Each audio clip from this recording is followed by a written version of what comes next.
the city of St. Louis, you're listening to the Don't Push Pause podcast with your hosts, Justin Johnson and Lindsay Reber.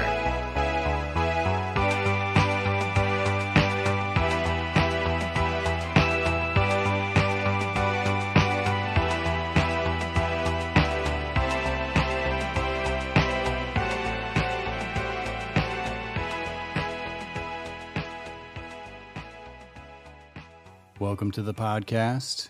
Welcome back. Hello, Justin. Hi, everybody. Hey, Lindsay. So we've had a pretty good run here. We had an exciting October with a lot of 40th anniversary movies, followed by the 40th anniversary of Raiders of the Lost Ark. And it just seemed like, this is going to be our last episode for the year. It seemed appropriate that we go out with a bang. So we decided to do one of the most beloved movies of all time, I think, could be said fairly, and that's the Shawshank Redemption. Shawshank doesn't seem to really come up that much, yet when you bring it up in a conversation with someone, they're like, oh yeah, I know that movie. I think I cry through the last 20 minutes of it, or it's just so emotional, or it really profoundly affected me in a deep way. Yeah, I've watched this movie about 4 times in the last several weeks, and it really can be kind of punishing for the audience. There is a hopefulness to it, and I do kind of understand why this movie is so beloved and why it takes you to the depths of despair, but then it brings you up to the highest high. And we'll kind of talk about some of this later on, especially the ending, where this movie, I think it's such an audience-pleasing movie, and I think it could be criticized to almost a fault. But for me, it gives me everything that I want. And this is a movie that I think is highly rewatchable. Again, even though there's so many very traumatic images and brutality throughout the movie, it just never gets old to me. Before we decided to do this, I think I told you that I was getting ready to take the dogs out for a walk, and it just happened to be on TV, which still, 30 years later seems like it happens all the time. It's still on TBS or TNT. But I had to watch the last half hour, commercials and all. I was annoyed that the commercials were happening, but I just couldn't leave, even though I know what happens. I had to watch the ending. And for this being a prison movie, to say that it is uplifting and prison movies not going to draw people in to see it in the theater, but this one is a whole different game. A lot of things to talk about with the Shawshank Redemption. We're definitely going to get into a lot of the behind the scenes, the story about how this movie came to be, how it was adapted from a short story by Stephen King, and as well as get into one of our favorite topics, and that's talking about the cast. And this movie is definitely the kind of movie that we truly love to get into because it's somewhat of an ensemble piece with some great lead starring roles, as well as the style, tone, the manner in which the story is told. And I can't wait to talk about the ending and how it makes both of us, I kind of want to know how you feel at the end of this, Justin. If you've listened to this podcast, I'm a sad sack, and you can probably get me to cry at, an Adam Sandler movie, really. But this one has me in a heap, and I want to know how you feel about it. And that goes right along with the themes and emotions and everything that goes along with this film. So we're going to be cutting to the core for this one, I think. And after our Shawshank talk, we will get into our picks of the week. This was a tough one for me. There's so many ways to connect another movie to Shawshank Redemption, either via actor or director. And I chose a Morgan Freeman movie, which also had a very sort of uplifting spirit that deals with some very desperate measures and despair, and that's Lean on Me. That's a great pick. Not seen that since I was a kid, and I can't wait to hear about it. And what was your pick? I went with a Tim Robbins movie from '92. A lot of folks knew him from this film, but I don't think it was what he was best known from before the Shawshank Redemption, and that was Robert Altman's The Player. I'm so happy you're doing an Altman movie. After our picks, as always, we'll be getting into our Murray moments. We've been going 3 years strong on this thing, and I still never know what Lindsay's going to say. I hear the Murray moment just like you listeners, fresh to my ears. I don't know what she's going to do, what she's going to pull out of her hat, and I'm always impressed with the depths of research that you go to find ways to tie Bill Murray to whatever our feature movie is, especially when it's one that he has like almost zero association with cast or crew or director. Yeah. And, you know, if I knew the guy, he could probably tell me a billion connections to each one of these movies somehow or have some story. But, you know, until that day, we're doing it this way. Well, before we get into our first clip from the Shawshank Redemption, Lindsay, can you give us your brief interpretation of what this movie's about? I would love to. On the surface, this is a prison story which begins in the late 1940s and spans upwards of 20 years, and primarily centers around two inmates who become friends, Andy and Red. In prison, everyone says they're innocent, with a wink and a smile, but Andy actually is. Yet he resigns himself to live out 2 consecutive life sentences for the murder of his wife and lover. Through trying to physically and mentally survive the harsh life that is imprisonment, we learn about this world through the voice of Red, our narrator, and how he and all of the other prisoners are inspired by Andy's ability to adapt and survive mental and physical brutality every day. Everyone has their secrets, and Red's observations lead us through it all, but Andy's hiding a whopper of a secret, even from Red, and it truly shows the inmates to not ever give up hope. Hope is a dangerous thing, Lindsay. Now you're going to like smash down your lunch tray and leave the room? Just like walk Smash out. the keyboard and walk out. Just like leave the studio. Thank you for that. I do have about a month's worth of stubble on my face too. I kind of look a little bit like Tim Robbins right now. You spent a week in the hole to write that summary on Shawshank. I smell like Tim Robbins. He's been a week in the hole for sure. Well, let's go to a clip from Shawshank Redemption. We'll be back. We'll talk about it. It's Mr. Hadley. He's captain of the guards. I'm Mr. Norton, the warden. You are convicted felons. That's why they've sent you to me. Rule number 1, no blasphemy. I'll not have the Lord's name taken in vain in my prison. The other rules, you'll figure out as you go along. Any questions? When do we eat? You eat when we say you eat. You shit when we say you shit, and you piss when we say you piss. You got that, you maggot dick motherfucker? On your feet. I believe in 2 things, discipline and the Bible. Here you'll receive both. Put your trust in the Lord. Your ass belongs to me. Welcome to Shawshank. So before we get into Shawshank Redemption itself, I wanted to go back in time just a little bit to talk about writer-director Frank Darabont. This was really his baby. Like, it was a movie that he wanted to make for some time. He had a long-standing relationship with writer Stephen King, who was the original writer of the short story Rita Hayworth and the Shawshank Redemption, which Frank Darabont adapted. Now, we've done so many movies, talked about so many different directors on this podcast, and Frank Darabont is one of the few directors that I feel like we can say started from the very, very bottom. He originally started as a production assistant, which usually you don't hear that story of, you know, the PA going all the way up the ranks to director. But that's where he started. He started in 1980 on a very somewhat forgettable horror film with Linda Blair called Hell Night. Some people think it's forgettable, but I think you and I are 2 of those people. I was going to say, you don't think it's forgettable. No, I've seen that movie pop up on, like Halloween movies you must see, and I'm like, really? Yeah, it was one I couldn't get into, but then didn't seem like Frank Darabont thought too much of it either in interviews that I've heard from him. But he started out as a PA. He worked on a few sort of very low-budget horror movies, eventually working his way up to the art department, and he was the set dresser on one of Lindsay's favorites, Crimes of Passion. Love that movie so much. But he had this, burning desire to be a writer-director. Well, when he was a production assistant on Hell Night, there was a production manager there that he absolutely hated by the name of Chuck Russell, who we've talked about before on this podcast. And though their relationship started rocky, they eventually became very good friends because they both realized that they had a passion to write and direct, and they didn't want to just be crewing on some of these movies.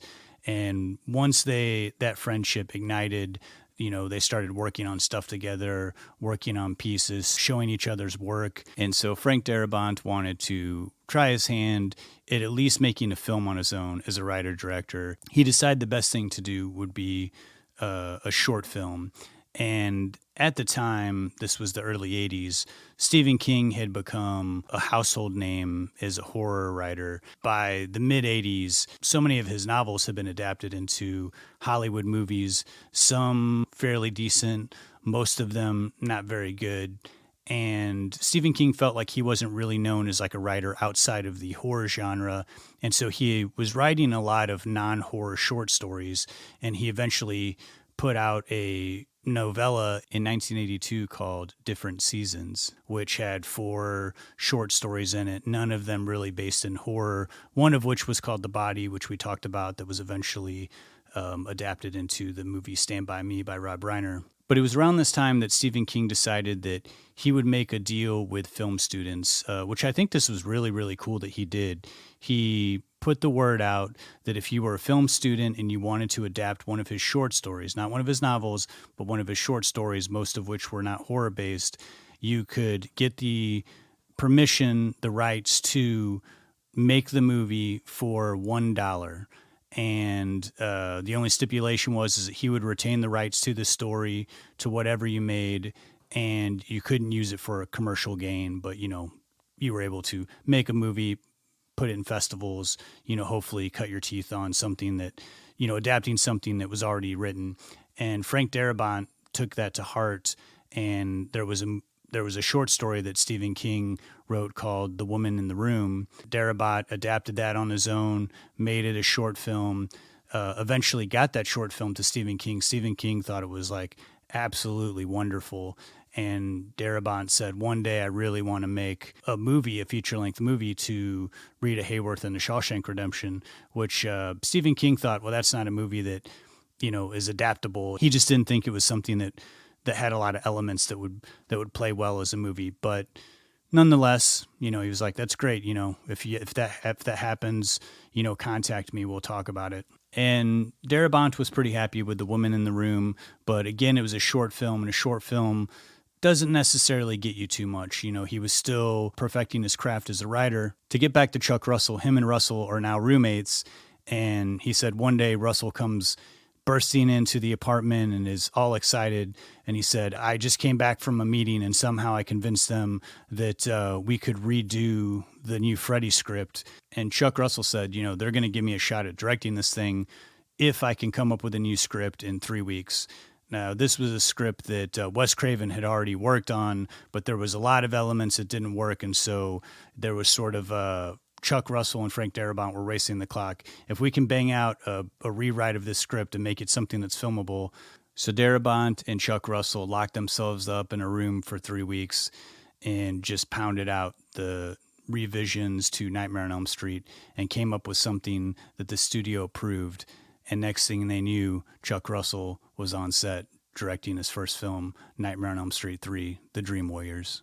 And one of my personal favorites in the franchise. Dream Warriors is one of my favorites too, but these two guys went on to do another personal favorite of mine, The Blob, which was a script that they had already been writing at the time that Nightmare 3 came to them.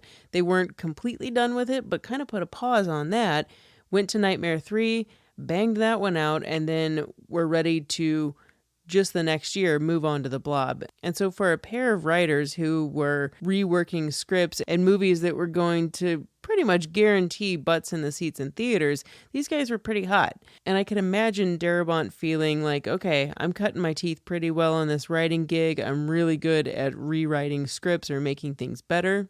And so this was when he decided to revisit the idea of doing another Stephen King story. Now, like we said, he had already done his short story of The Woman in the Room, but the love that Darabont had for Stephen King goes back to high school. Like, he fell in love with The Shining when he accidentally discovered it. He just really fell in love with Stephen King's writing. So after Dream Warriors, Darabont's feeling really good. He goes to Stephen King and says, I want to do the short story Rita Hayworth and the Shawshank Redemption. And King kind of is a little puzzled by it and is thinking, okay, great, but I just don't see that one becoming a movie. But you know what? I like what you did before. let's go ahead and do it. And this time it's not for $1, it's for $5,000. And I love this story.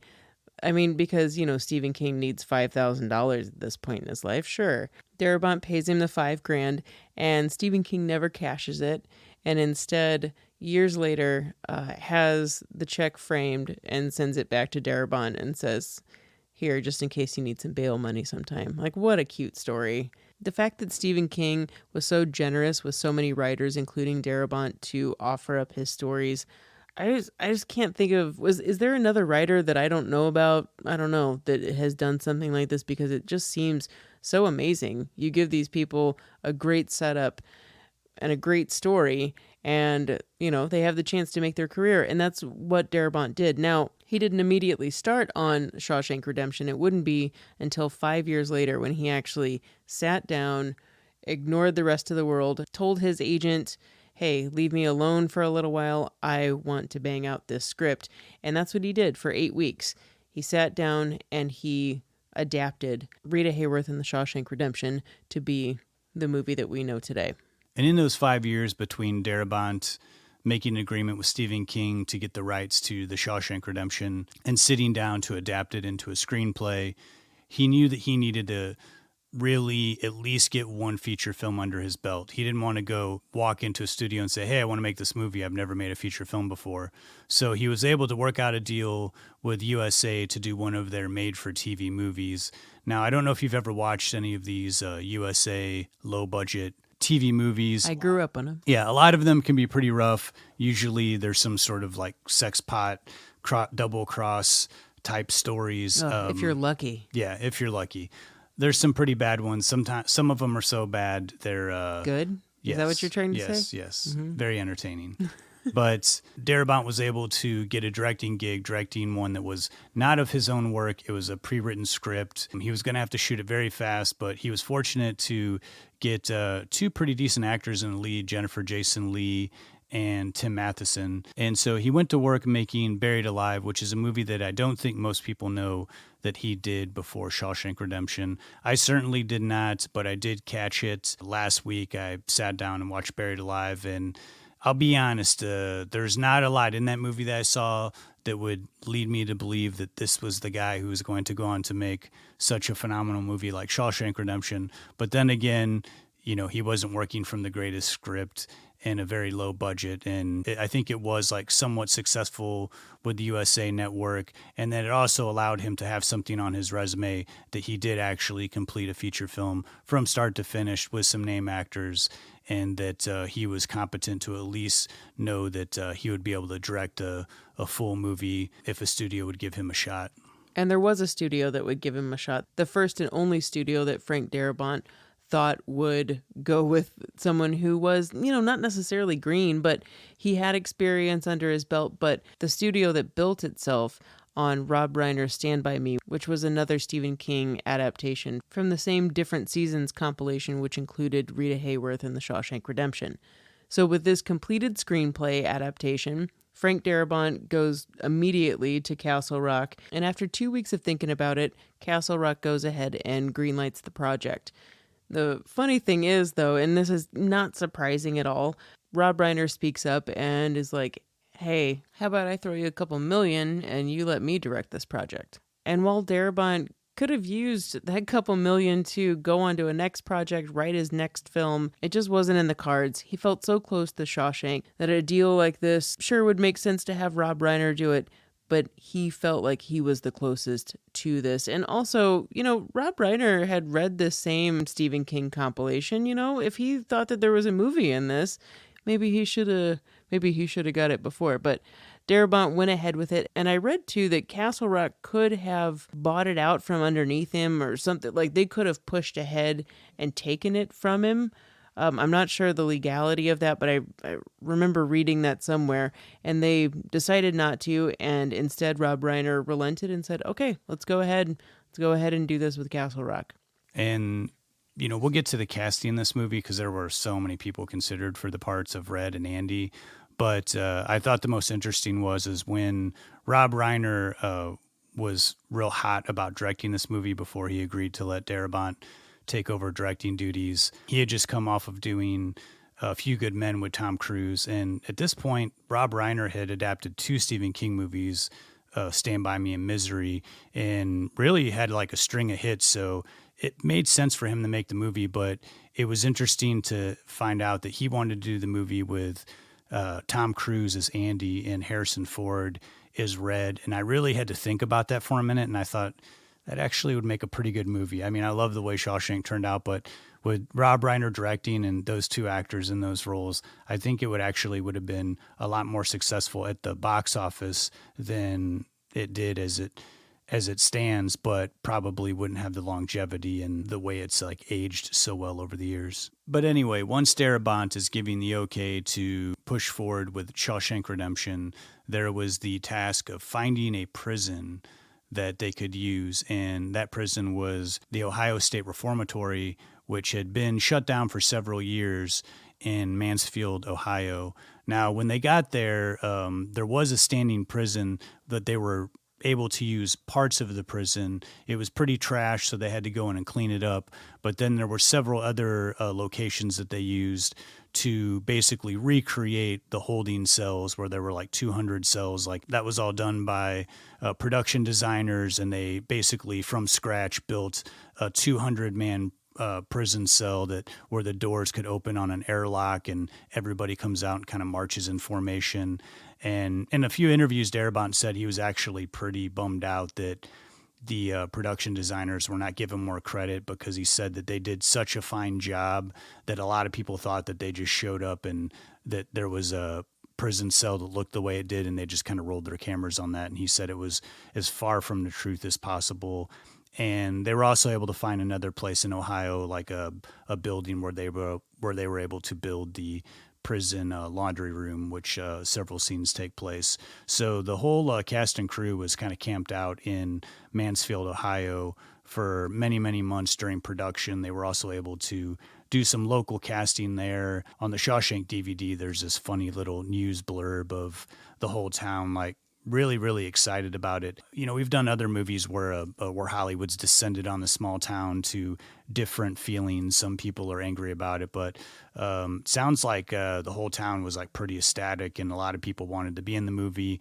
And so there's tons of people that they have in the background, and even a few people with speaking lines that were just local casting in that town, people who had never even acted before. And Darabont was pretty happy about that. It gave it more of an authentic feel. I don't like prison movies as much as I used to, but I think what I always loved about prison movies is it's a realistic world, but it's a world that's kind of scary, and you hope that you never live that life. But it's utterly fascinating to basically get a tour of what someone has to go through, and you get to watch it from the safety of your living room couch. You certainly feel the length of, I mean, not saying that this movie is long in the tooth, it's not, but the way that people are slightly aged throughout these 20 years that you're with these inmates and what they go through. The feeling throughout all of this film makes you really feel like you've gone on this journey with them. And in addition to that, we write out the whole movie with Morgan Freeman as Red,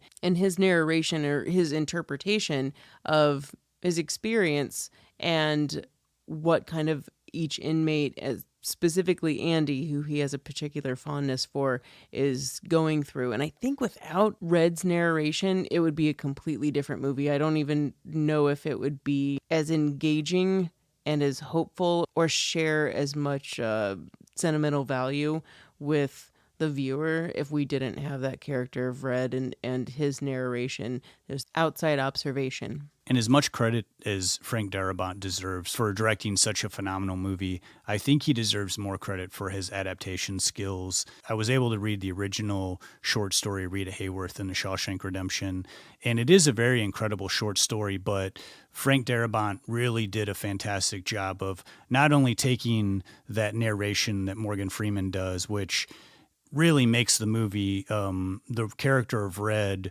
who is a white Irish guy in the book, he's telling you the story of Andy and of Shawshank in a much more kind of old-timey, tall tale way. Yeah. Even the way he talks is a little bit different. It doesn't have the dignity in the sort of humane tone that Morgan Freeman gives. Right away, Frank Darabont knew that Morgan Freeman had that gravitas to his voice, and he really wanted that to be a big part of the movie. So when they were in Ohio, Frank Darabont they went into a small local studio, and they had Morgan Freeman kind of crank out that dialogue in about 45 minutes to an hour so that they could play it over loudspeakers through certain scenes. Darabont was really fond of the movie Goodfellas by Martin Scorsese, and so he used that as sort of a guide of playing, we're going to play this narration over the scene, and so that kind of times out right, and so the actors, everything falls into place, so that way also when they went to do editing, they knew that the narration would fall into place much easier without having to cut corners. Darabont said that Morgan Freeman did such a fantastic job. He kind of knocked the whole thing out in like one take, like one sitting. And unfortunately, though, the recording was done in a small studio, and apparently either the mic was bad or there was a bad connection, but there was this really, really bad hiss. The editor and the sound mixer just said, there's really nothing I can do about this. We can't have a hiss on this narration track. It's through the whole movie. So unfortunately, they had to re-record Morgan Freeman's narration, but at this point, Freeman was done with the movie. He was probably already working on other projects. He probably hadn't read the script in a long time.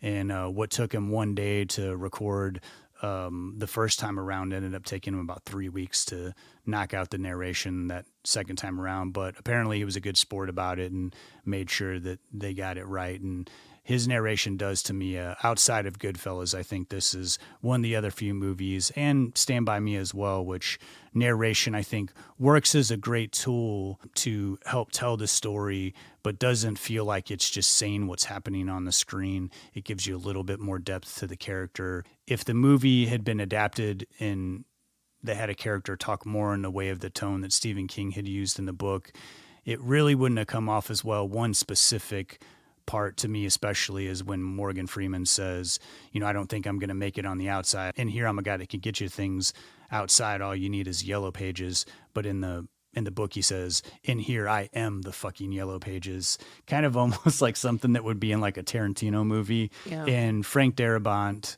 went in and he like really, really tones down the way that the Red character spoke and made him seem like a little like older and wiser, and really allowed the audience to come in and really you get a more intimate view into their daily lives in this prison. Yeah, the character of Red in the book, I found to be, because I hadn't read it before seeing the movie, he's so judgmental, and I don't like him as much as Morgan Freeman. It doesn't have to do with just the tone of Morgan Freeman's voice or something like that. It's really just that he's the same, but he's just like, I don't know, judgmental, and not as grandpa caring like that Morgan Freeman's Red character is. Now, there's certainly still a lot of character development. The tone of the entire story is still very evident from the novella to the screenplay. Another thing that's a huge difference is that there is plenty of subtext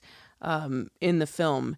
And in the novella, sometimes that is played out a lot more. And I like that the film just kind of lets the viewer experience it like Red is experiencing this story happen, and lets the subtext just happen versus giving you vivid visuals that don't really match the overall tone of what Darabont's screenplay ended up being. And I think one of the best things that Darabont did in adapting the screenplay was the Warden Norton that's in the in the movie. In the novella, there's multiple wardens over the years that Red talks about that pass through Shawshank, and Norton ends up being one of the last few wardens. But Darabont said, we need one main villain to focus on through the whole movie. We can't have these like changing of wardens. So he had Norton be the warden throughout the whole movie, which I think is one of the best parts about the book, because he is such a villain. I mean, sucks. Darabont really did such a great job of adapting the warden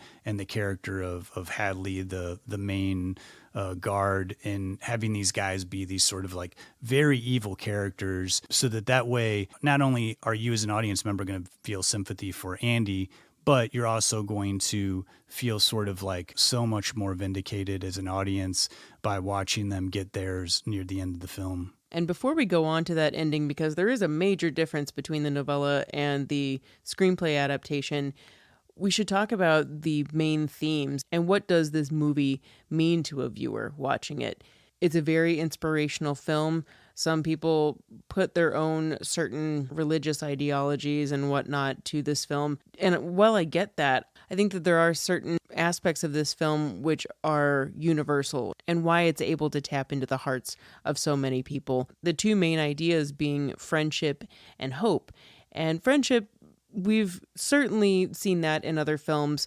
Hope can sometimes sound pretty cheesy when you're talking about it in the context of watching a film. But the two main things with this one, specifically friendship, we never see stories about two guys that don't have any action between them. It isn't just like a buddy cop film. This is really just like two guys that have spent 20 horrible years together, are as close as a romantic relationship or brothers, but are neither. And there's nothing like this relationship that could be emulated anywhere else in life. And so rarely do we see something like this on screen.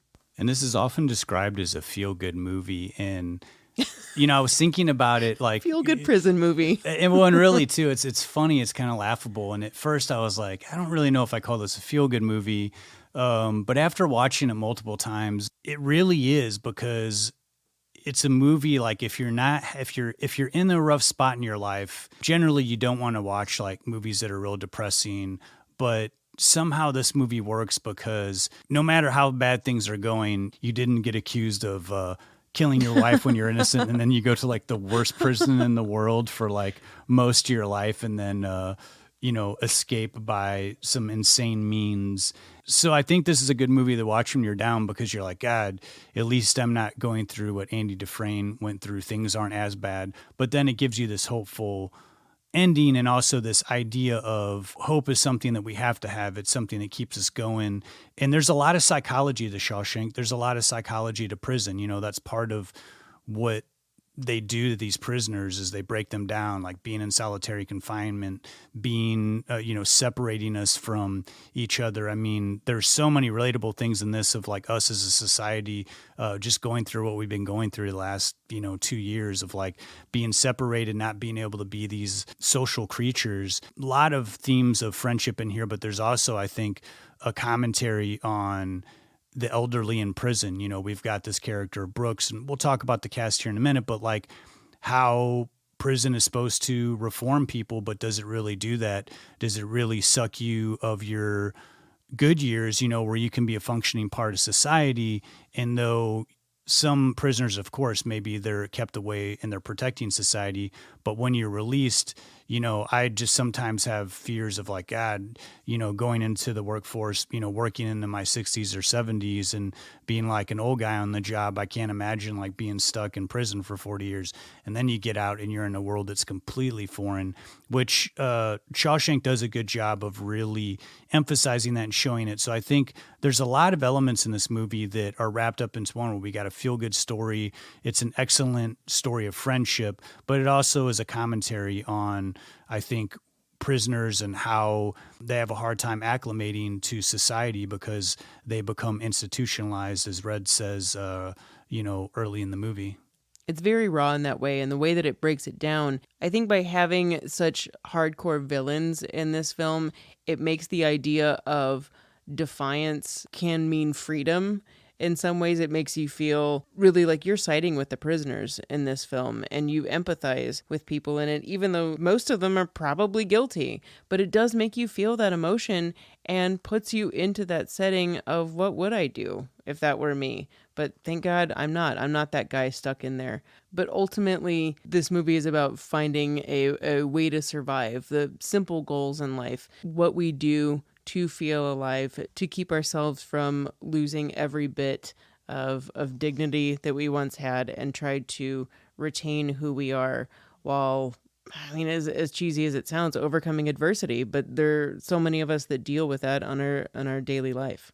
And I think unless you have a heart of stone, this movie is going to get to you emotionally. And I find it interesting, like this is a crowd pleaser. I mean, we didn't say this in the beginning, but, if you go to imdb.com, this is the #1 rated movie by audiences. It's interesting to me because this has such universal appeal because it's mostly a movie about two men. I mean, there's I think there's one woman in the movie for 25 seconds, and The woman that's killed, Andy's wife. well, and the woman that tells Brooks he needs a double bag of groceries because he's ancient and he's not doing it good enough, and she's just scolding him.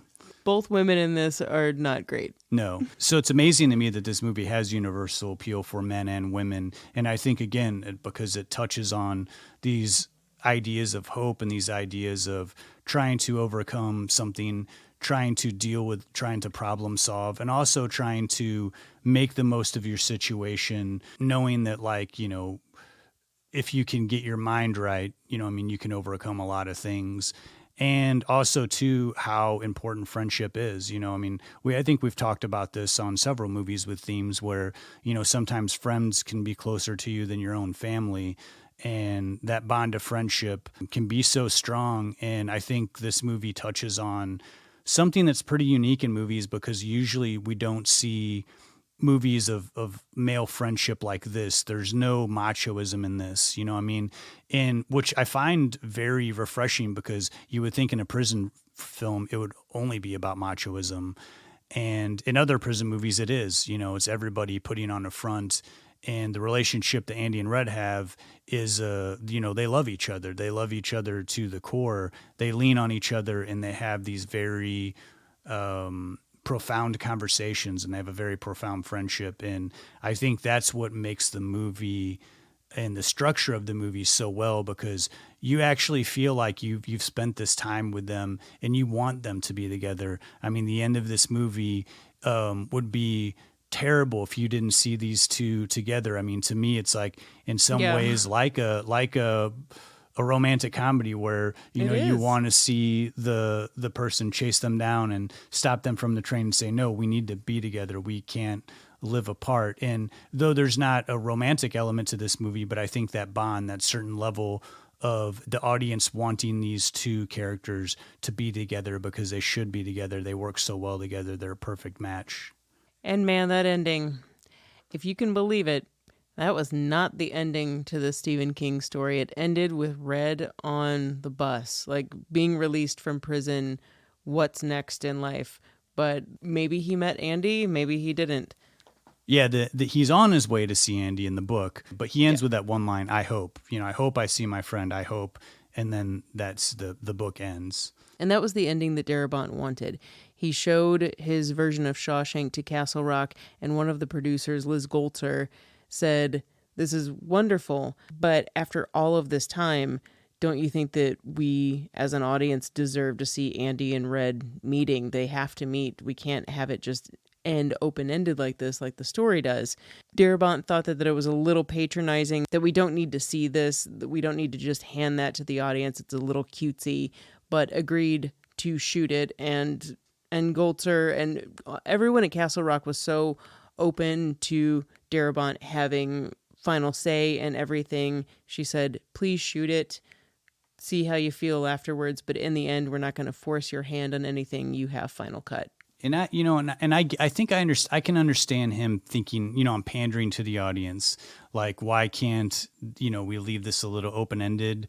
But most movies don't take you through the journey that Shawshank does. I mean, the audience is punished quite a bit, and you want to see Red see Andy. And I do think that they did a tasteful job. I love the ending of this. I'm glad that they shot the beach ending, but I am glad that they you just see the smile. It's a real wide, far away shot. You see Andy on this boat and you see them come over, embrace, and then we see the end credits. I think pandering would have been they're having a beer or something on their boat talking about, whatever. We don't need to see that. All we need to know is these two are reunited again, and that's all we need, and then we're out. And I think it was a great ending. Really, really one of the more satisfying endings to me of any movie that I've seen. And I do have to say, I think it's very a funny coincidence, or maybe I ironic that 1 year later, Morgan Freeman is in another movie where producers are kind of like, I don't know if we should put this ending, and that's in Seven with the head in the box. And, they decided, no, what we're going to do is we are going to do the ending. We're going to punish the audience even more. And it gives that movie, and that movie has one of the more memorable endings that I've ever seen. I don't know if it's the best ending. It's not one that's going to make you feel good like Shawshank, but pretty wild that within a 1 year span, Morgan Freeman is the final character in these two movies that are wildly different, but had possible questionable endings where the producer and the director didn't quite see eye to eye. Just thinking about that, like no, John Doe has the upper hand now. That gives me chills in the same way that Red finding the box that Andy left him and then they meet on the beach. Like they both give me chills, but in vastly different ways. And if you're a fan of Seven, there's no doubt that we're going to eventually do that as one of our movies because we're big fans, and of Morgan Freeman, of course. Yeah. And we'll talk more about Morgan Freeman when we come back from a clip. We'll get into the cast of Shawshank Redemption. He's got his fingers in a lot of pies from what I hear. 2 years and half of it. He's got scams you haven't even dreamed of. Kickbacks on his kickbacks. It's a river of dirty money running through this place. Yeah, but the problem with having all that money is sooner or later you're going to have to explain where it came from. Well, that's where I come in.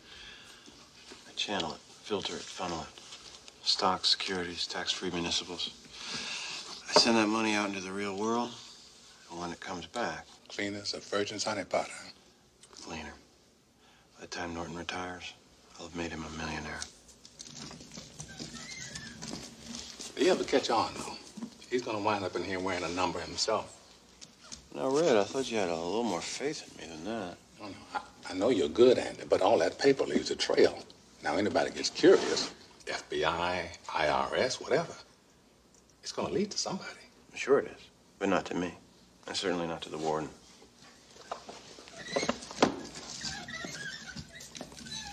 All right, who? Randall Stevens. Who? The silent partner. He's the guilty one, Your Honor. The man with the bank accounts. That's where the filtering process starts. They trace anything, it's just going to lead to him. But who is he? He's a phantom, an apparition. Second cousin to Harvey the Rabbit. I conjured him out of thin air. He doesn't exist, except on paper. Andy, you can't just make a person up. Well, sure you can. If you know how the system works, where the cracks are. It's amazing what you can accomplish by mail. Mr. Stevens has a birth certificate, driver's license, social security number. You're shitting me. If they ever trace any of those accounts, they're going to wind up chasing a figment of my imagination. Well, I'll be damned. Did I say you were good? Shit, you're a Rembrandt. You know, the funny thing is, on the outside, I was an honest man, straight as an arrow. I had to come to prison to be a crook. Ah! Well, as I was saying in the last discussion, the casting of this could have went a lot of different ways. The script, when it went around to all the actors in Hollywood, everybody loved it. They thought that both of these roles were really, really extraordinary and really good characters that they could sink their teeth into. And I think really the best choice is Tim Robbins and Morgan Freeman. It's kind of really hard for me to picture other actors in this movie, but I can certainly see at the time Tim Robbins and Morgan Freeman, though both had been doing movies for at least a decade and had been, the lead character in a movie, they weren't household names necessarily. I think this was the movie that really kind of blew both of them up, especially Morgan Freeman, who became like a huge, he's been so many hit movies throughout the rest of the 90s. We talked about it before, but Morgan Freeman really does give this movie a sense of tenderness and intelligence. I know a lot of that has to do with his narration, but just the way he walks, his smile is so captivating. And I think the gentle way that he deals with the characters, he's always the voice of reason in this movie. He's always the one that people sort of lean to, but he also is the character that has the movie on his shoulders. I mean, you can say that this is a movie about Andy Dufresne and Tim Robbins' character, and it certainly is. I mean, Red is telling the story of Andy. This is about him. But I do think that for the most part, watching this movie, this is Morgan Freeman's film. I mean, the movie, again, it rests on his shoulders.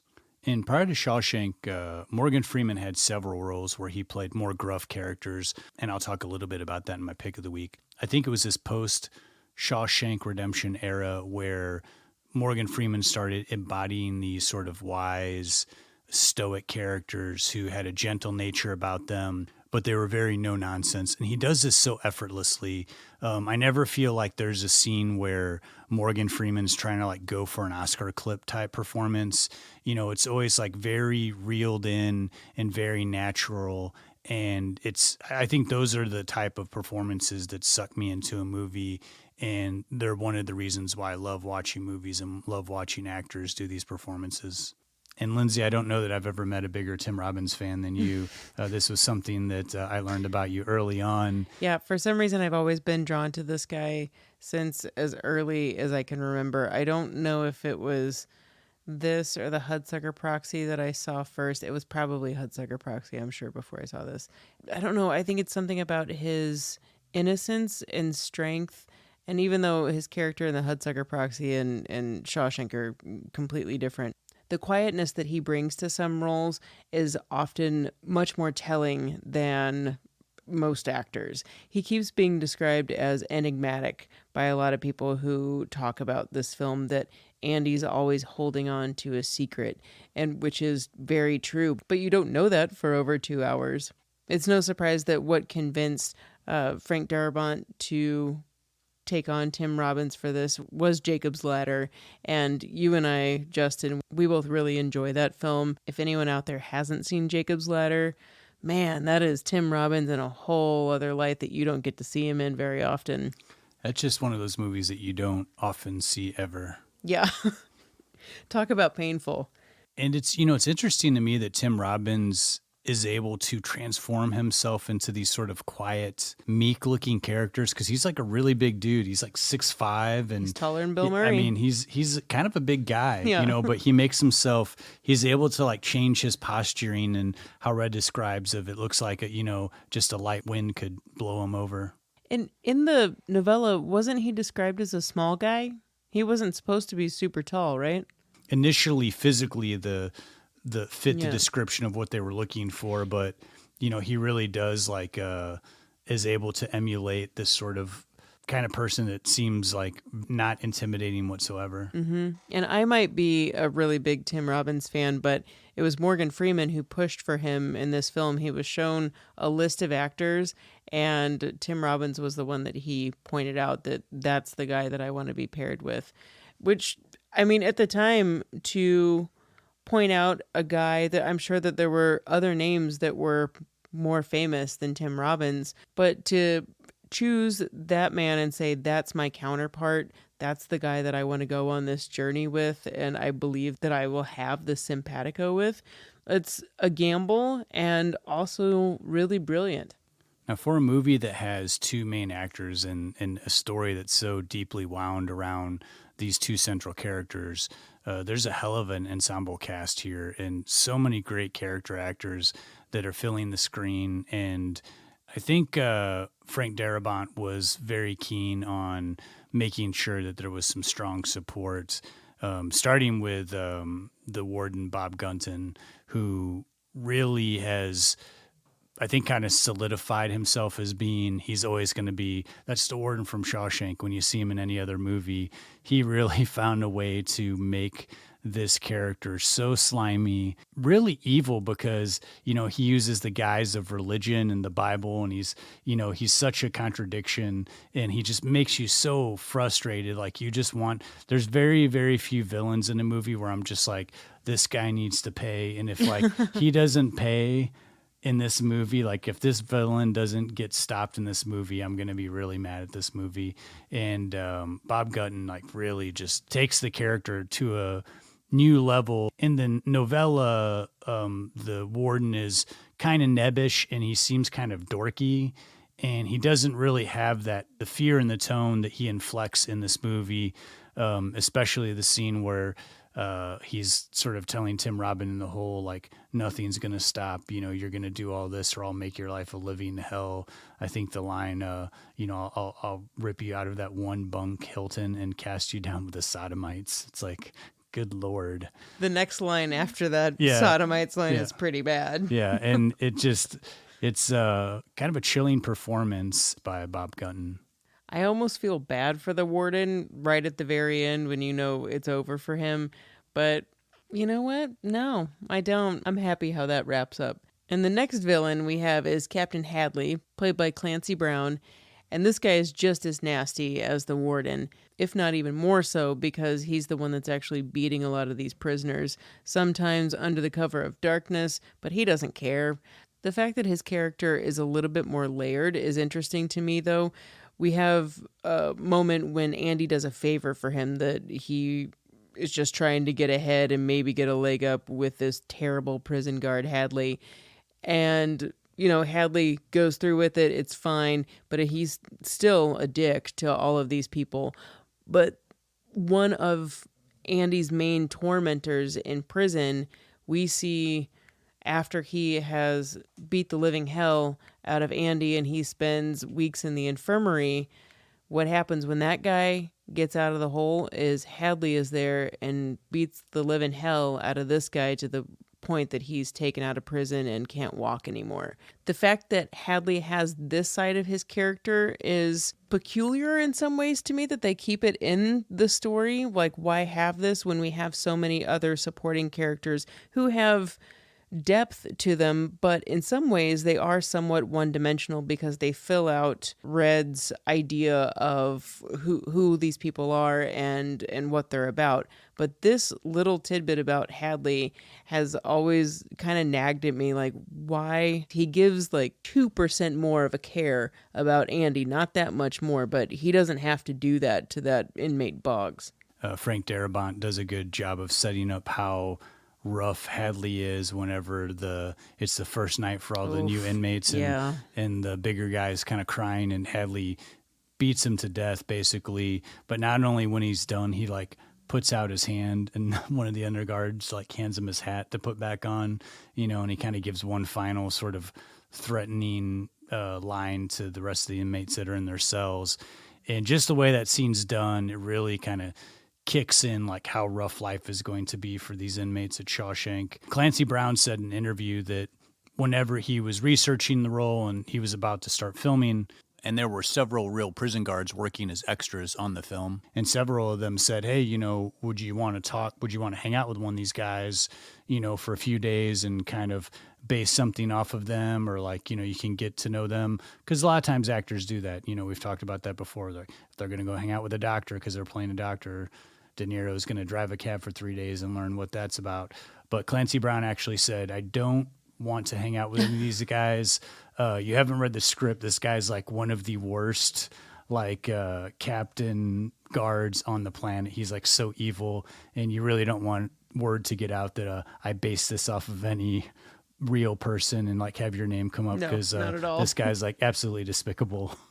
Now, one character that is the absolute opposite of despicable is Brooks, played by James Whitmore.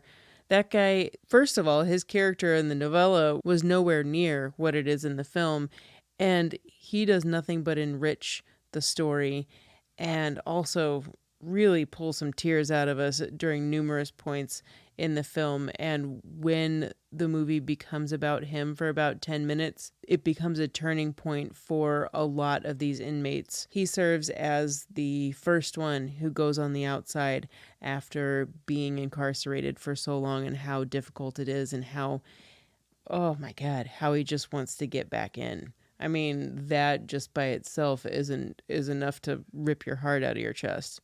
Yeah, I find the Brooks segment of the movie probably where the movie slows down the most, but it is very effective, and it does, like you said, this is what all these guys have to face once they get out of prison. This is what Red might have to face when he gets out of prison. And the story of James Whitmore getting this role is so sweet because Frank Darabont grew up watching James Whitmore in these sort of B movies like Them from the 50s as a kid. Frank Darabont loved James Whitmore, and so he said that it was like a true honor and blessing to be able to have this role for James Whitmore and get him in a movie. He said even when they were on set that he even had James Whitmore sign his poster of Them. Frank Darabont, before James Whitmore passed away, was able to use him one more time substantially in a role for his film The Majestic. One actor that is a welcomed injection of energy into the Shawshank Redemption is Gil Bellows, who plays Tommy. We've spent the whole movie with this core group of guys, and then some years later, in comes a new busload of inmates, one of which is Tommy, who is a young whippersnapper. He's been in and out of jail. He's a little hotshot rock and roller. Tommy's youthful spirit not only serves as a breath of fresh air, but also an extra plot motivator for what's going to happen to Andy. Yeah, I agree. I think it's a nice change in tone in the movie because we actually see Andy taking the Tommy character under his wing. We see this passage of time where now Tim Robbins' character isn't the new fish anymore. He's sort of riffing on some of the things that the guys who have been there longer than him said when he first got there. And he's kind of teaching the new guy the ways of how the prison works and, you know, how he should better himself, you know, get his GED, and he becomes Andy's personal project. I really do love the Gil Bellows character. To me, it also is like one of the more humorous parts in the movie because he comes in like a bulldozer of a character. And finally, William Sadler, who has been in just a gazillion movies. I mean, you've seen his face in so many things, many times playing the villain. One of my favorite roles of his is Trespass, a Walter Hill movie from the early 90s. But he has some of the funniest lines in this movie, and he plays that sort of southern fried, good old boy character to a T.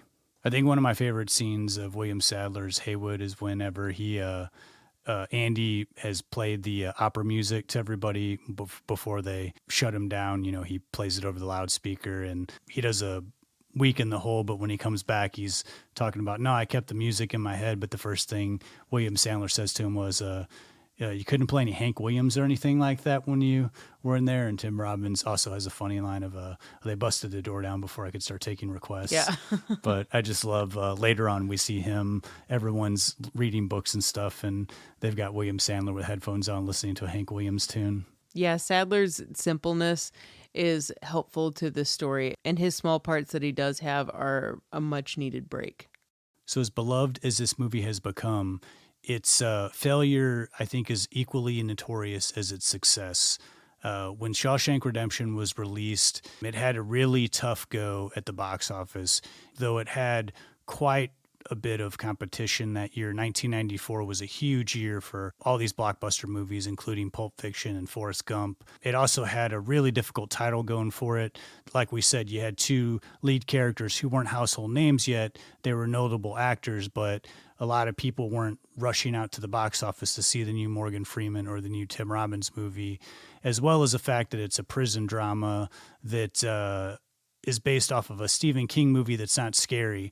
There wasn't a lot to help promote this movie. Kind of sank at the box office, though it was quietly nominated for 7 Oscars. This movie is a little bit different than other movies we talk about that like bombed at the box office, because most of those movies are cult movies that were kind of low budget and they sort of made their money and they found a small audience.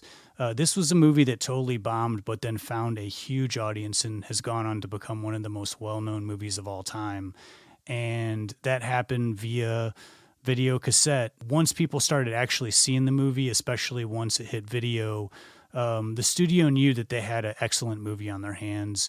I mean, this was a movie that they knew that just people didn't get to see in box office, but if people did see it, they'd actually love it. I think they produced the most amount of video cassettes to go out to the rental industry, something like 300, 400,000 copies on videotape. And it became the highest rented video cassette of 1995. You know, Justin, did you see this in the theater? I did see this one in the theater, and Okay. I'd like to say it's because I was like, no, I was so tuned into, you know, every Yeah. movie. But I worked in a movie theater in 1994, and I got free passes, everything. So I think that there's very few movies that I didn't see in theaters in 1994, other than maybe like Don Juan DeMarco. No, I'm just joking. I saw that one too. I'm fairly positive I saw this on cable. I don't remember renting it. I don't remember anything like that. But seeing it on cable, I felt like it was on TV all the time. And I think still is. I feel like you can catch it. I think I mentioned this earlier in the podcast, it being on TBS or TNT. And as it turns out, there was a reason for that, because Turner Broadcasting had acquired Castle Rock Entertainment. And because Shawshank, it didn't perform that well at the box office. Although it was nominated for Oscars, it didn't receive any. So they could air and re-air this movie for fairly cheap. But even in doing that, it still became a phenomenon on television, and people like me were watching this over and over again. And I mean, like I said, this was just on TV the other day. It'll probably be on some channel this weekend too. But in saying that, I don't feel like it's played out. And maybe that's because the length of the movie, you can really draw this out and pack some commercials in. But this movie feels like it is one of those that is going to be a forever staple on cable, but yet is still going to be a movie that if you've seen it, you remember it. But there's still a ton of people, I feel like, maybe just younger than us, that maybe haven't seen Shawshank before. Yeah, I feel like it's went up there among the list of movies that have become timeless, like Christmas Story or It's a Wonderful Life, except for Shawshank works throughout the entire year. You're not just seeing it on TV during the holidays. So I guess there's only one thing left to do now, Lindsay. What's that? That's get busy living or get busy talking about our picks of the week. I like that, Justin. I think that's a good way to live life. We'll come back with some final thoughts on Shawshank Redemption, but let's get into those. Lindsay, your pick of the week was The Player with Tim Robbins. What can you tell me about that? It's already been exposed by you, thank you, Justin, that I'm a fan of the guy, and pairing The Player with Shawshank ended up seeming like a no-brainer. I love Robbins in every form, but he's such a nice guy that seeing him play a bad dude is enthralling and freakish. It's impossible to look away. On top of that, I've mentioned in previous picks of the week, I adore insider-type movies about Hollywood, and I'm not alone.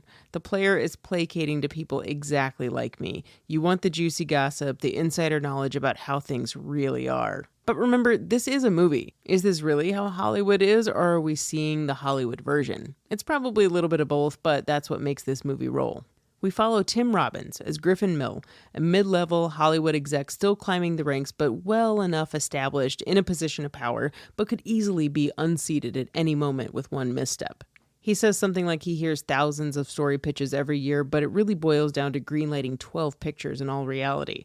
Quick aside, isn't it crazy how things have changed from 1992, from when this movie came out, to 2021, right? Because there's so much more greenlit content now. Anyway, The Player sneakily evolves into a detective story as Griffin Mill becomes the repeated recipient of increasingly threatening postcards from a screenwriter he evidently thwarted or never looked at the person's script.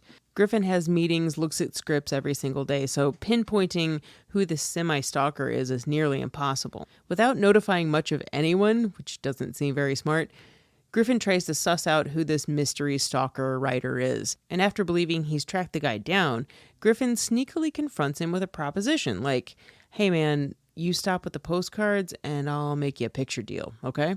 When the agreement goes awry and a fight ensues, Griffin accidentally kills the writer in the middle of a vacant parking lot. And the writer is played by a fresh-faced Vincent D'Onofrio, which is only the tip of the iceberg when it comes to all of the famous faces in this movie, but I'll get to that in a second. The Player intricately weaves together a story you weren't prepared for. At first, I find myself empathizing with Griffin. Even though he's a ruthless exec, he's still freaked out and being stalked. And how could an audience not ask, what would you do if you were confronted with this situation? Would you turn yourself in or try to get away with murder?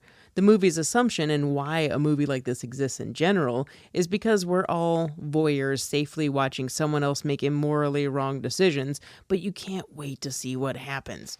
And writers are a dime a dozen, right? So it's kind of comical that this film somewhat says, yeah, sure, somebody's going to actually care about the murder of one Hollywood screenwriter. Next. The player doesn't impose morals onto the Hollywood machine. In fact, we come to see Griffin as quite amoral. Not only does he attempt to evade the two main cops who are convinced of his guilt, played by Whoopi Goldberg and Lyle Lovett, but he also makes a play for the murdered screenwriter's girlfriend. What a scumbucket. But I can't stop watching the adorable Tim Robbins be such a self-involved piece of crap with money. It's a dream to get to live in a world that is so foreign, and you suck up everything that's fed to you by writer Michael Tolkien and director Robert Altman. Tolkien's story is incredibly involved, snarky at times and pulling punches at Hollywood during other moments, but it's on the up and up on the intelligence level. For a 2-hour movie, the player glides along and keeps you wondering if Griffin or his stalker will ever be caught. I won't ruin anything further with the plot, but this is an unassuming genre blender in the disguise of a Hollywood satire. The elements which lampoon Hollywood aren't overtly gutting. If anything, it's speaking some truths that Hollywood execs might play off as, just business, but nothing wholly untruthful or inconceivable. It's not making any social commentary, but more a comment on how callous some higher-ups can be when trying to save their own ass. Being amoral is probably not something that's all too alien to the entertainment world. And Robert Altman is no stranger to the Hollywood machine by this point in his life. But this might leave some people watching it thinking, eek, is this like a safe movie to do, or will Hollywood crucify you for exposing a studio bigwig trying to get away with murder? But that's the beauty of this film. It's so tongue-in-cheek, but its satirical moments and endless supply of cameos offset any bad taste that could be left in your mouth about someone trying to get away with murder. Speaking of, the biggest thing anyone will talk about after watching this movie has got to be the insane cast and bit parts played by the biggest names in Hollywood, even today. I mean, just look it up. I've already mentioned a few, but follow that up with Gina Gershon, Bruce Willis, Julia Roberts, and that's just a few. There are also background pop-ins like Angelica Houston, John Cusack, Burt Reynolds. It's just impossible to turn away from the screen because you will undoubtedly miss a very, very familiar face. The biggest aspect a film nerd will notice about this movie is the 8-minute uncut opening tracking shot. Altman's decision to have this constant parade of industry business set in the outdoors of a Hollywood backlot was absolutely brilliant to open the movie with. I love seeing a great tracking shot in a movie, but they can be taken for granted because sometimes you don't even notice that they're happening, but truly, wow, this opening scene is worth every second of motion and dialogue. And that's another thing, dialogue. There is not one note that should be missed. Yes, sure, pay attention to the main action of the detective story unfolding before your eyes, but also the side and background characters. Everyone is employing their talents at the same caliber as if they were the main star of the picture. This was in '92, all before social media, and this is when dirty dealings could be gotten away with without the fear of being immediately dragged through the mud with a hidden cell phone video. In some ways, the player feels like it could have been much, much dirtier, but the movie holds its tongue, scraping just far enough under the surface that it almost cuts to the guts, but leaves you knowing that there's some truth behind this fictional tale. The film figured out a clever mixture of Hollywood fascination, possible truth, and the nonstop, morally bankrupt core of the entertainment industry game, and wrapped it all up into one incredibly engrossing story. Even though Robbins plays a complete dirtbag wonderfully well and we're allowed to indulge ourselves in this fantasy of being on the inside, I'm so curious how people feel about watching the ending of this movie. I'm not going to say what happens, but it's so good and devoid of compassion. I love it, and I feel that there's no other ending that would be satisfying. You can tell that Tolkien and Altman had fun with this one, making you root for a total jerk. But what's the saying? Don't hate the player, hate the game. That phrase is so true for the player and well deserving of the praise that it received upon its release. So check it out while you can, streaming right now on HBO Max. This is one of the many Altman films I really enjoy, and I do love his sense of making everything so busy. He does that in so many movies. In this one, you really feel like you're taken through like what it would be like to sit down at a luncheon with all these different actors and producers and people that are running Hollywood. And it's very witty, but and funny. But I also think that Tim Robbins does like ground the movie. It doesn't feel so. It doesn't feel so over the top that sometimes satire can like spin out of control and you kind of lose any sort of sympathy you could have for like a central character, but he holds it tight enough to where it doesn't go off the rails. Yeah, the comedy is there, but it is certainly it's not just a satire. Like you said, over the top, like I've talked about Soap Dish numerous times. That movie is wonderful and over the top and ridiculous. This is not that type of a satire. That was a great pick. I'm so happy that we got a Altman movie in. All right, Justin, your turn. Tell me about your pick of the week. This is generally the kind of movie that I don't like, the biopic drama.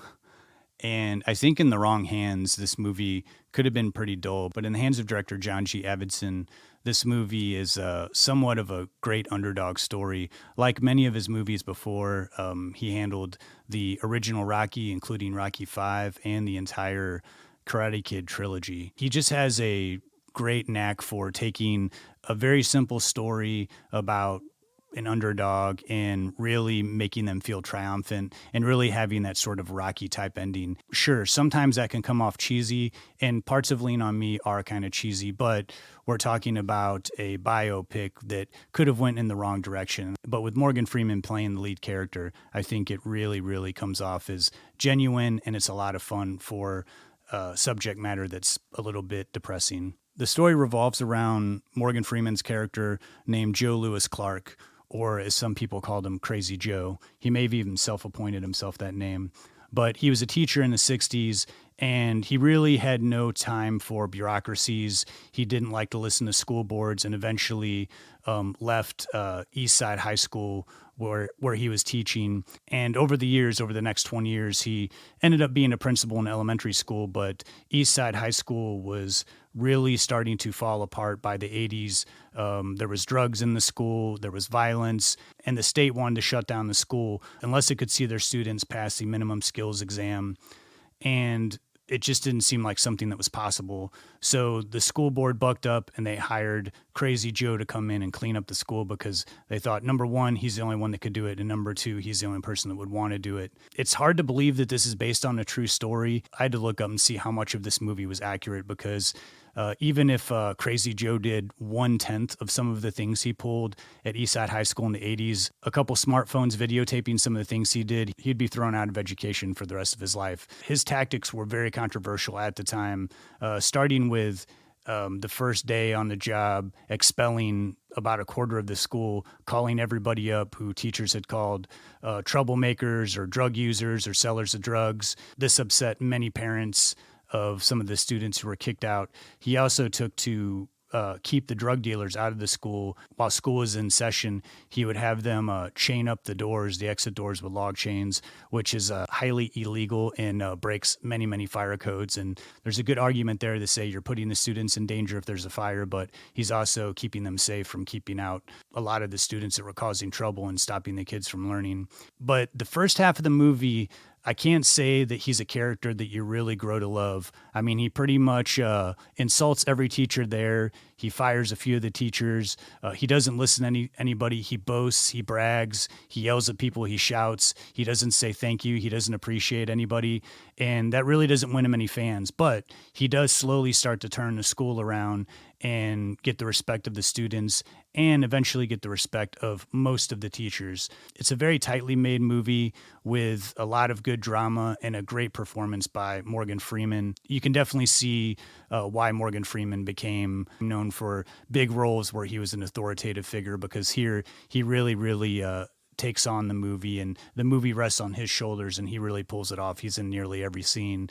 And though the movie does, like I said, it sort of curtails around some of these cheesy scenes that you see in every movie about, the inner city school that's having problems and someone who's trying to make a difference. But for the most part, it really stands the test of time, other than some of the scenes where you'll just be standing there with your mouth open as he insults a freshman in front of the whole school and ridicules him for not pulling his pants up.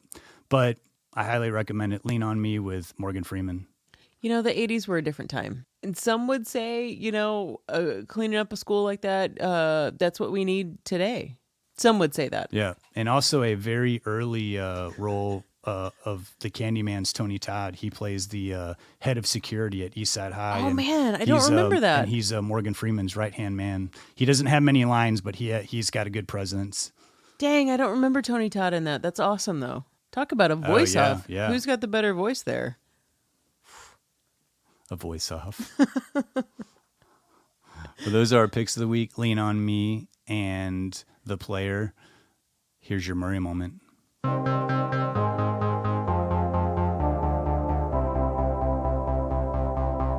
Chicks dig me because I rarely wear underwear, and when I do, it's usually something unusual. I think I need a root canal. I'm sure I need a long, slow root canal. You gonna come and shake my monkey tree again? Oh, what does that old queen know? She didn't even show. Hey, this is so scrumptious. Is this hand shucked? The flowing robes, the grace, all striking.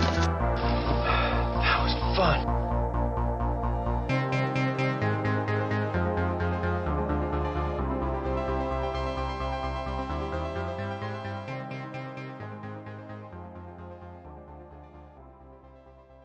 The most obvious way to link Billy to Shawshank is the film Cradle Will Rock, written, directed, and produced by Tim Robbins. But we won't be diving into the movie itself. However, it is criminally underseen, totally worth your time, and part of Bill's ever-expanding roles, which began in the late 90s. While promoting Rushmore, Bill made one of his regular appearances on old pal David Letterman's late night show, and our boy was asked if he ever thought the Academy would recognize him for his impressive turn in Rushmore.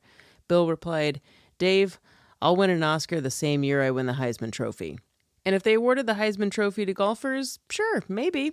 But not for our jokester, who was obviously playing off a compliment that was paid to him. A few days later, the script for Cradle Will Rock appeared on Bill's doorstep with a handwritten note from Tim Robbins saying, "Bill, this is your Heisman. Yours, Tim Robbins." Adorable, right? So Tim Robbins. Bill felt this script was ambitious, seemingly another art film, and as Bill had been expanding his scope around this time, he decided to go for it. He wasn't doing it for the money, it's not like the hours were going to be a piece of cake, but he and a lot of other big names were roped in by Robbins because they all liked the idea of the film. Bill would later describe this film as, quote, the abyss without the budget. And if you've listened to our episode on the abyss, you understand exactly what he was saying and that it wasn't that easy. Robbins' story, which fictionalized true events occurring around the 1937 musical Cradle Will Rock, brought in historically relevant stories to make some social commentary on the time, like communism, the labor movement, socialism, ideas that were hot-button topics at the time. But our Murray moment lies within a particularly rough day shooting inside the mirrored dressing room of Bill's vaudeville ventriloquist character and a continual string of botched takes, like the camera breaking the fourth wall, meaning a crew member ends up reflected in a shot, a boom mic is exposed. The mirrors were a problem, and about an hour into this fiasco, Robbins was irritated. Some additional context for this story: at the time of shooting this scene, the Chicago Bulls were playing the Utah Jazz in the 1998 NBA Finals. Now, Bill's a sports fan, everybody knows this, including Tim Robbins. And one of Robbins' bargaining chips in signing Bill to the film was saying, perhaps we can get a TV on the set for you. You know, so Bill wouldn't have to miss the big game. And when it came down to crunch time during filming, the scene wasn't working. Bill kept drifting off to watch the game, while waiting for the crew to reset and calling back for another crack at it. You could do a take of a scene, Bill said, they'd cut for a technical reason, and while they'd roll back and forth trying to solve the problem, I could go watch the game. He'd even figured out the quickest route in and out of the dressing room, and it happened so much.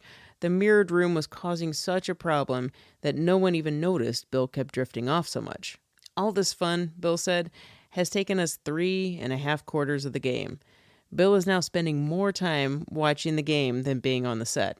With 5 minutes left in the game, Robbins comes to where Bill's watching TV and decides to take in the last couple minutes. And Bill quips about this, that any mother with dinner on the table knows how long the last 5 minutes of an NBA game can last. Did you guess 35 minutes? The clock can stop for any moment, for any type of infraction, or hell, even a commercial break. The game was down to 1 minute and 19 seconds. The Bulls are ahead by just 1 point. Then, commercial break. Timeouts. Bill is very aware of Robbins' tiny, frustrated grunting sounds, and seeing the man's jaw tighten, he knows he's completely ever regretting suggesting that Bill have a TV on set.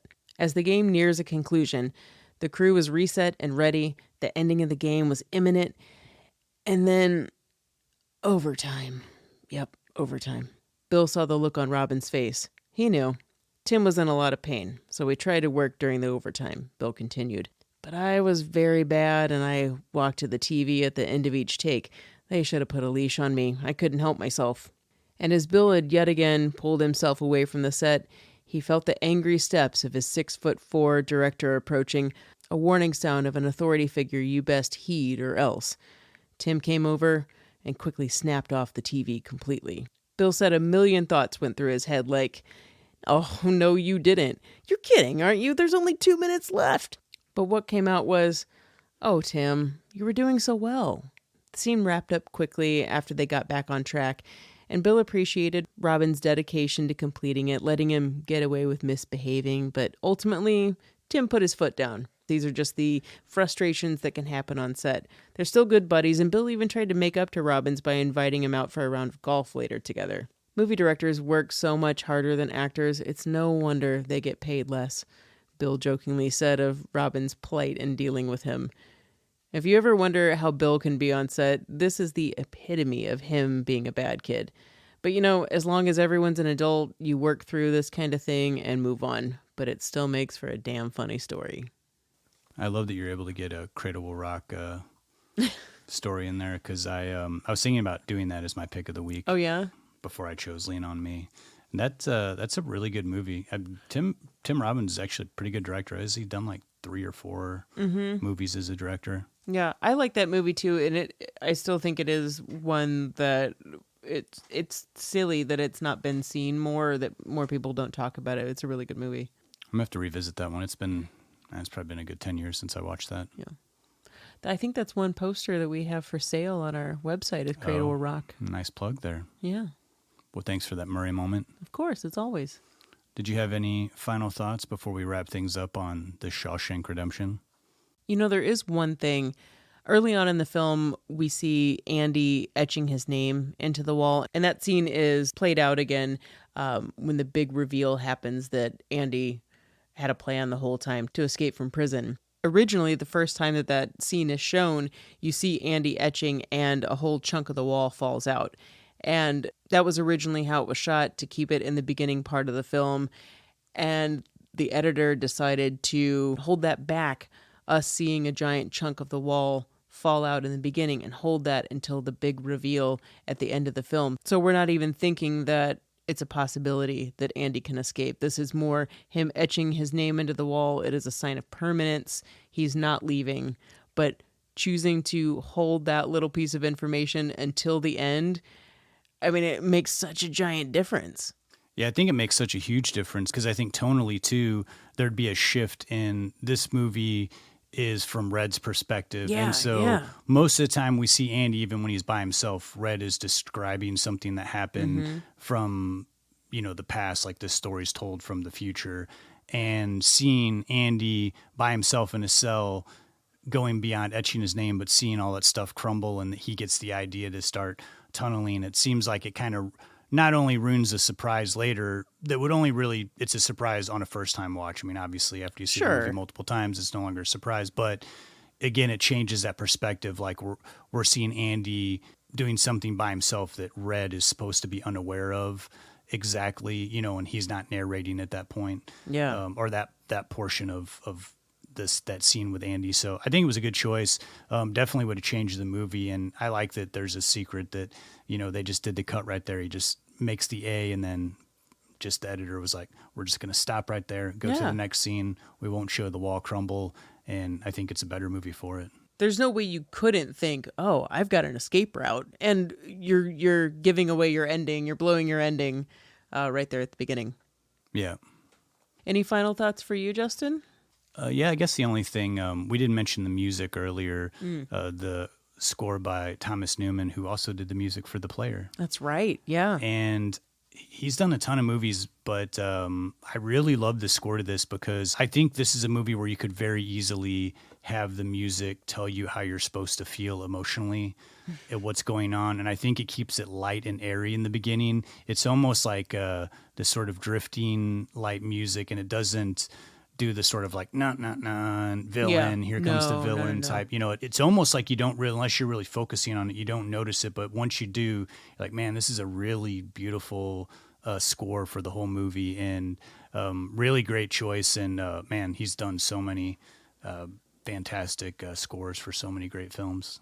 The score does the thing that all great film scores do, and that is it captures the feeling of the film and just assists you through it.